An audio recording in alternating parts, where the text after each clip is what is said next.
we discussed some of the,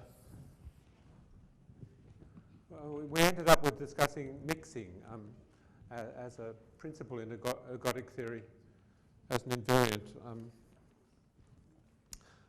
I wanted to say a little bit more about basic ergodic theory, which if I had spoken a little bit faster yesterday I would have finished, but it serves as a good introduction to what I'm going to do today. So let's go back to our measurable dynamical system.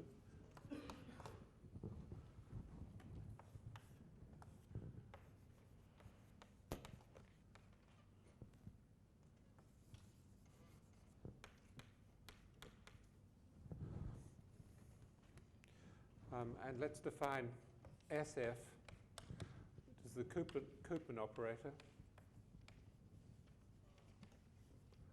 So I'm going to first talk about spectral properties.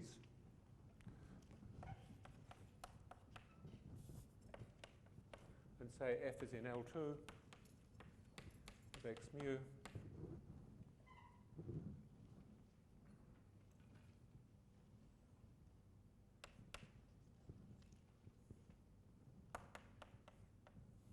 And if it's a non-singular dynamical system, I'll also put the Radon-Nikodym derivative there, raised to the power 1/2, and then S is a unitary operator. And so sometimes it's good to study the transformation T by studying the transformation S of L2. For example, basically we want to study the spectrum of this thing. So if lambda is an eigenvalue,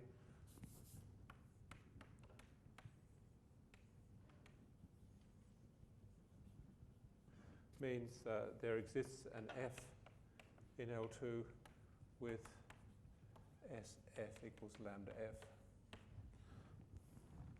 And the set of eigenvalues is called the point spectrum.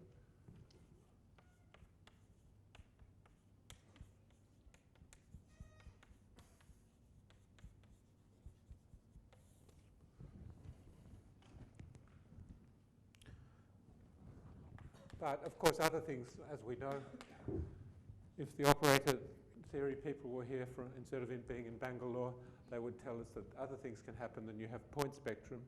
In fact, you can have continuous spectrum.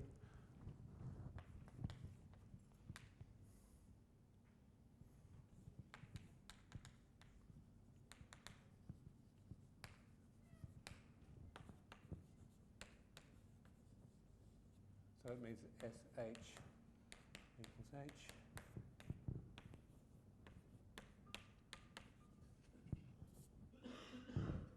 Now, is Sundari up there somewhere? I need somebody in the back row to keep saying, please write larger as soon as you can't see what I'm writing. Could you, somebody do that? Because I keep forgetting and my writing gets smaller after a little while. Yes, please do. It's still a little bit too small now, is it? Yeah. Another option is for the people at the very back to move forward a little bit, of course. So we'll say that H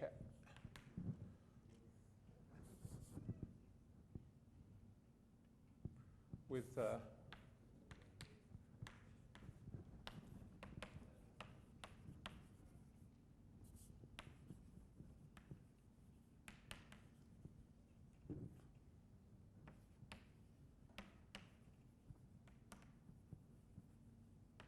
is that any better? Can you notice any difference?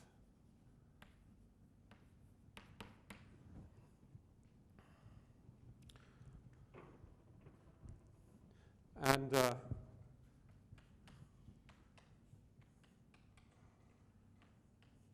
another thing that can happen is that on this point with no eigenvectors, and on this continuous spectrum, then we can have something that looks like a Lebesgue measure.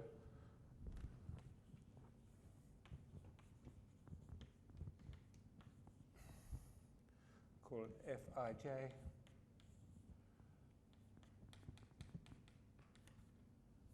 That'll do with SFij equal to Fij plus 1 for all I, then we say it has continuous Lebesgue spectrum.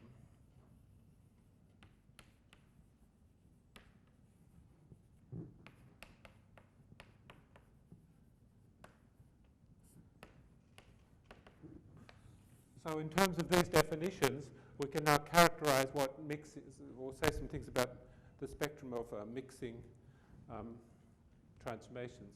So this is the theorem I wanted to talk to you about.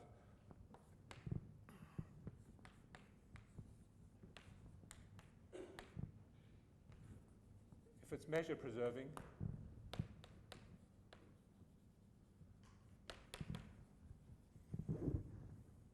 one is an eigenvalue.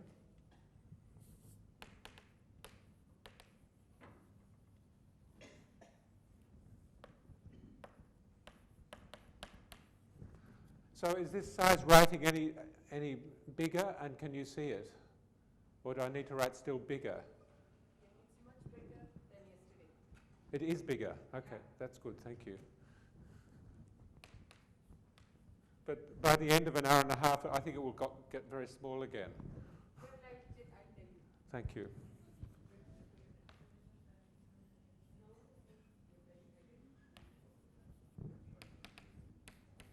All the eigenvalues are in T. That means that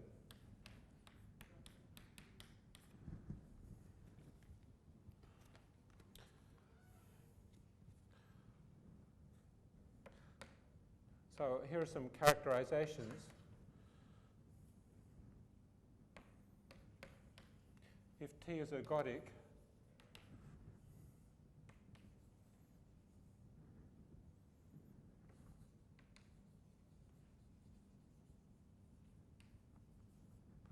then each eigenvalue is simple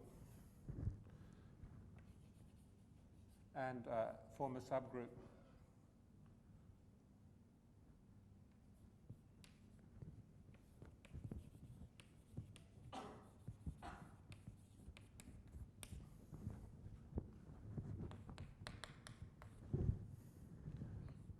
If T is weakly mixing,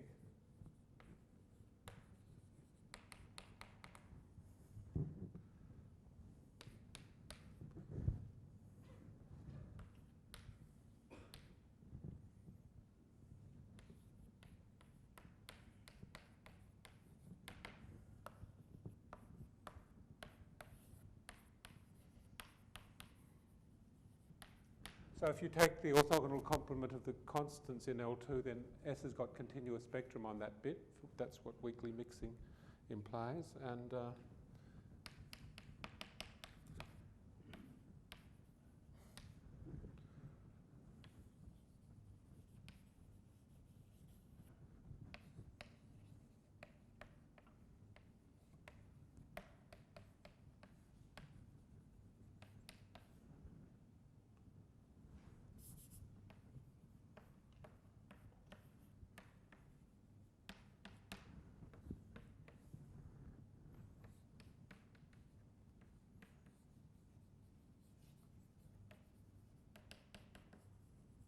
so I mentioned yesterday spectral properties.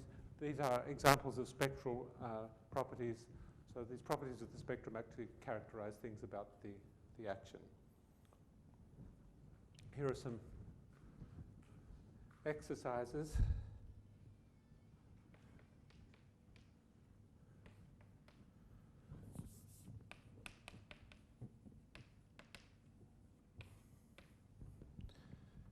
Irrational rotations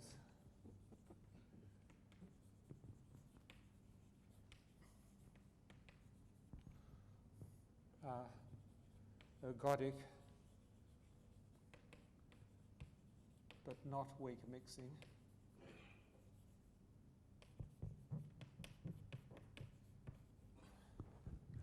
And the second one is the shift on K elements is strongly mixing.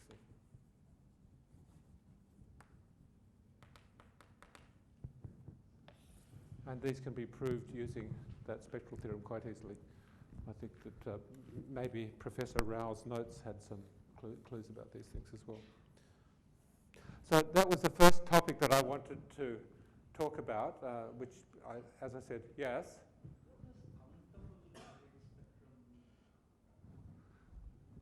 So it means that this I thing here is countable.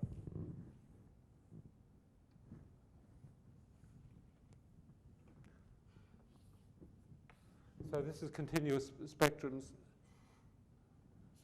That's continuous Lebesgue spectrum. I should say, I suppose, if I is countable, then it's called countable Lebesgue spectrum. So what that means is that H can be written as a direct sum over I of a Lebesgue-like looking thing, where there's a translation acting on the, it just goes from J to J plus 1. And if that happens, then it's strongly mixing.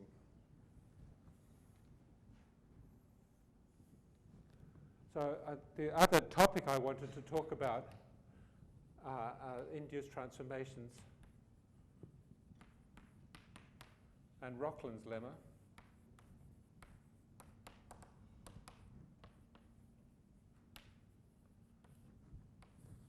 I kind of need to talk about this if I'm going to do ergodicity, entropy properly. So one comment is, remember yesterday,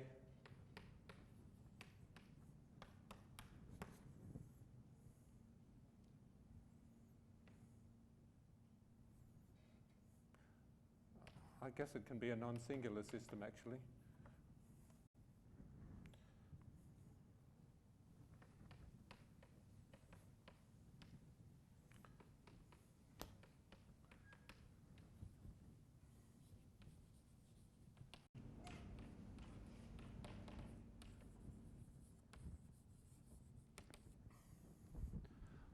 I've got proofs of these theorems in my notes, which will be put up on the web, but I just think when I wrote them all out, there are now 90 pages of notes, so I think it's probably too much to write on the blackboard, even in 6 hours.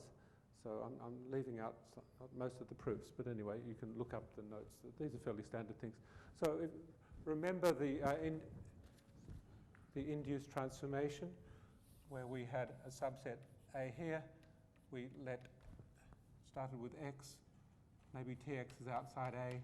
You wait for the orbit to come back inside A, and then that's the next step. So if this is an ergodic transformation, then the induced transformation is also ergodic.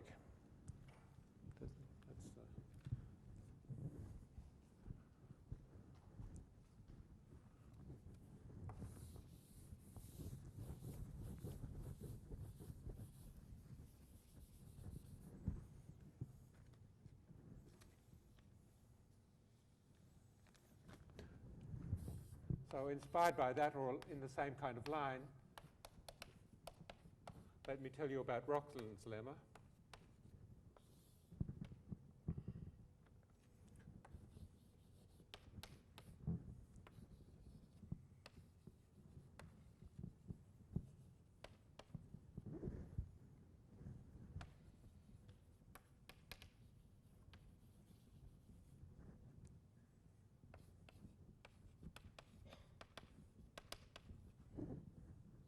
So I've written conservative non-singular, actually a probability space always satisfies this, but you can have it conservative with mu sigma finite.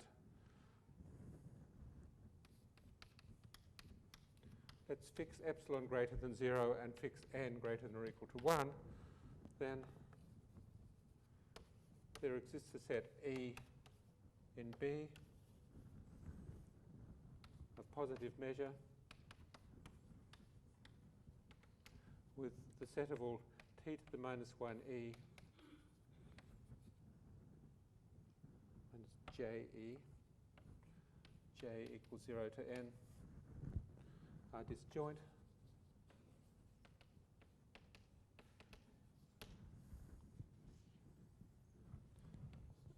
And the measure of the complement of the union of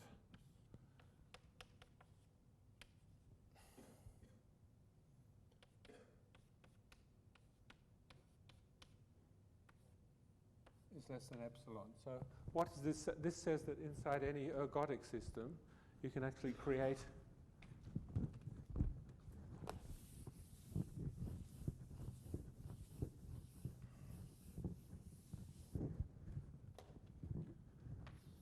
here's my space X. I can find an E so that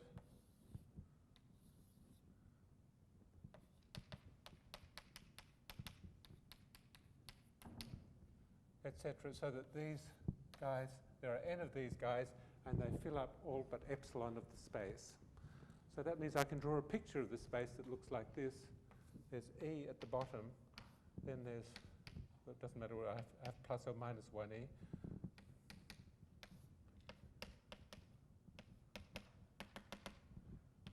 With n copies there, and then there's a small bit of measure epsilon, which is not part of that thing. And I can think of the transformation T as doing this. When it comes to the top, it goes down somewhere. Maybe it lands back in E, maybe it lands there. And so then it would start again from a different point in E and go up like that. This is a very powerful model of what an ergodic system looks like, which has really dominated a lot of thinking, I think. And you, yes?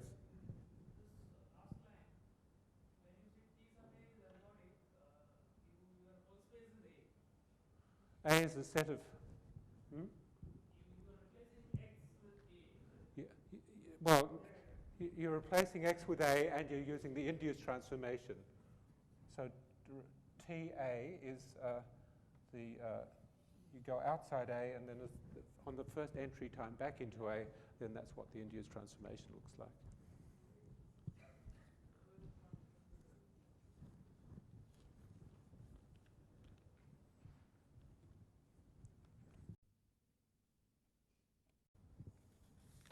So this is sometimes called a Kakutani skyscraper. This is a skyscraper construction.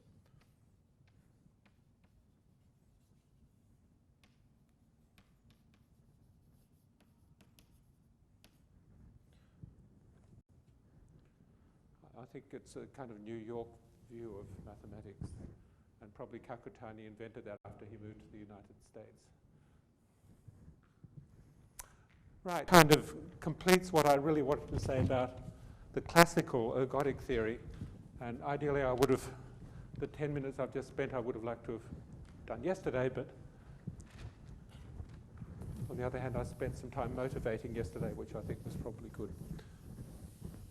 So the next kind of chapter, I suppose, is about amenable groups.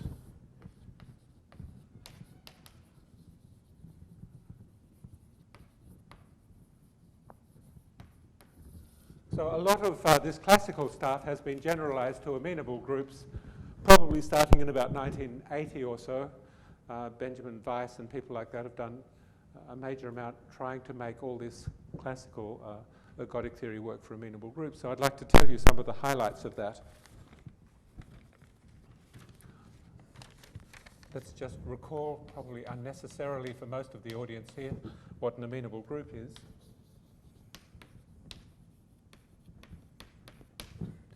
Take G to be a locally compact group.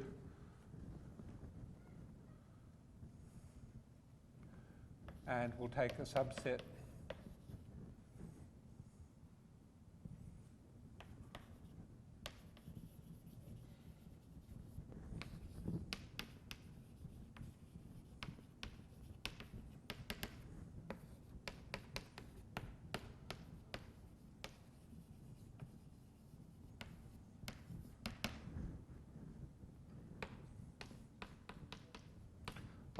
this is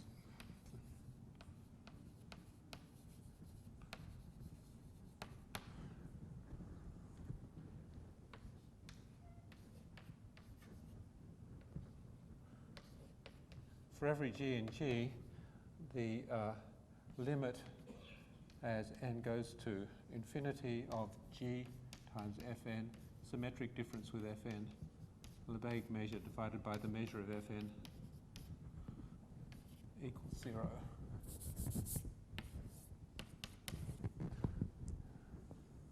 So that's the definition of a Fellner sequence, and a group is called amenable if it has a Fellner sequence. Yes, you're quite right.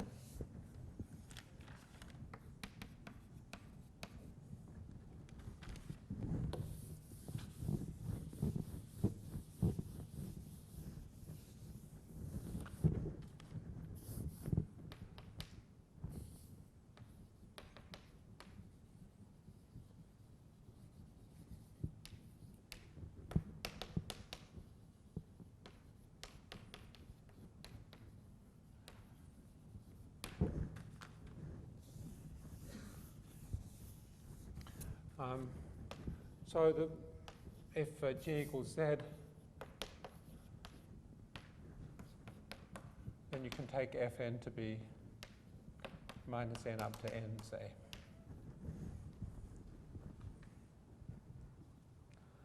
And in that sense, our ergodic means they've got things like sum over n, sum from k equals 0 to n minus 1 of something. We'd like to know what to replace that by.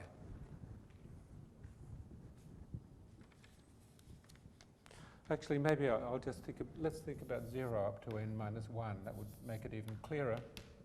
That's still a Fellner sequence. And so you can see that this is an average over, in the case of G equals Z, which we've been talking about till now, this can be replaced by an average over a Fellner set. And that's how we're going to generalize. It's a very natural way of generalizing the ergodic theorems I've been talking about. And I'm going to tell you that basically a lot of the theorems that I've been talking about actually hold in general amenable groups. I should perhaps say a little bit more about amenable groups. Lots of groups are amenable. Abelian groups are all amenable. Compact groups are all amenable. Nilpotent groups are all amenable. Products of amenable groups are amenable. Pretty sure that semi-direct products of amenable times amenable are amenable again. Is that true? Yeah, somebody in the audience will correct me if it's not. But things like semi-simple Lie groups are not amenable, and the free group on n generators is not amenable. So I'd like really to try to dispose of as much of the amenable theory first, and then my last lectures will be about the non-amenable case.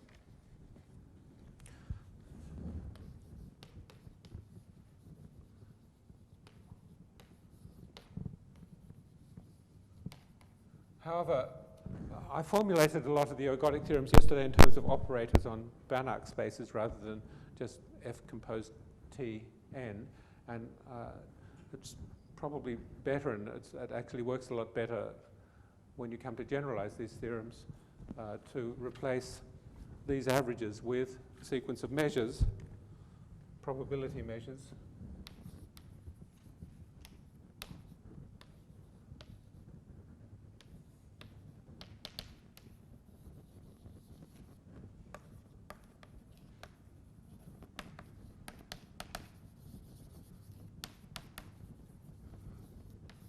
with an asymptotically stable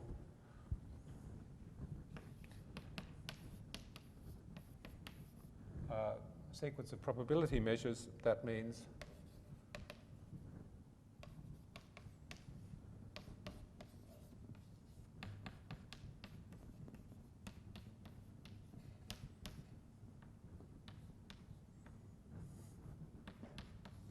this is the total variation norm.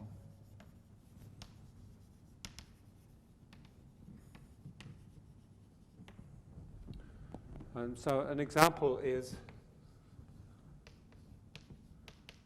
if you take mu(n) to be the characteristic function of a Fellner sequence divided by the number of elements in a Fellner sequence, then this condition here is equivalent to this condition here.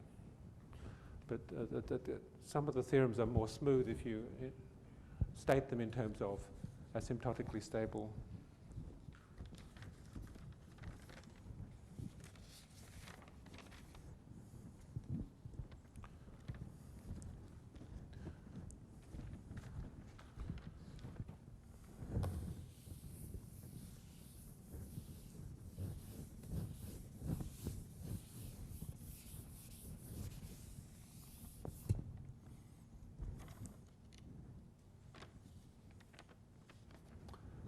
So I'm going to denote mu dot f by mu Chech star f, which is, I guess, the integral of f of gx d mu x d mu g. So the convolution would have a -1 there. This has got +1 there. We want to replace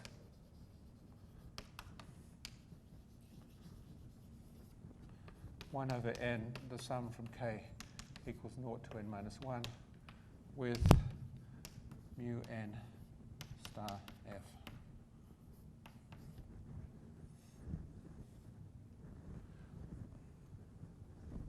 F of t to the minus kx. Or perhaps nearly the same thing. So let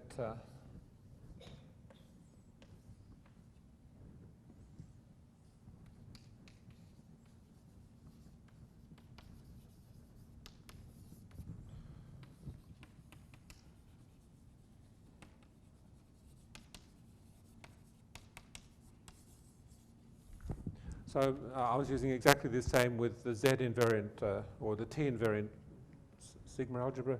We can replace I with the G invariant sigma algebra inside B. And so now I'm kind of set up. I think you can, if you can remember yesterday's lecture, which would be remarkable, then I'm set up to restate those theorems from yesterday in terms of amenable groups. And I'm telling you that they basically hold.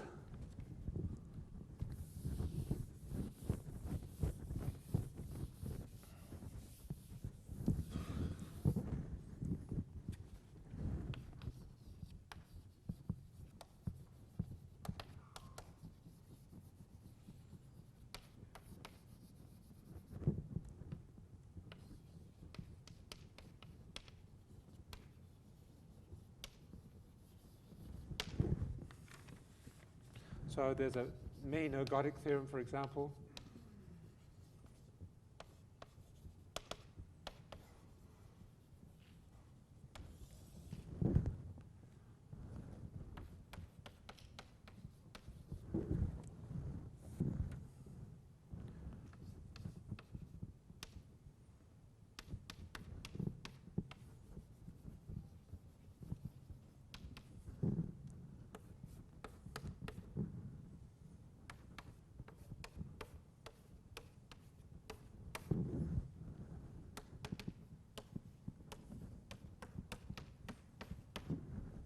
So this is, we talked just about the conditional expectation of f given the invariant sets. It's exactly the same definition here, of course.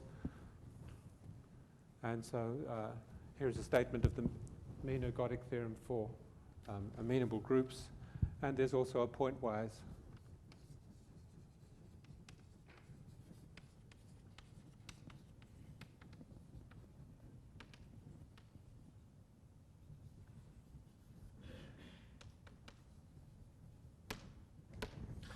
which says that mu n dot f converges to E mu f given I pointwise AE, or if f is in LP.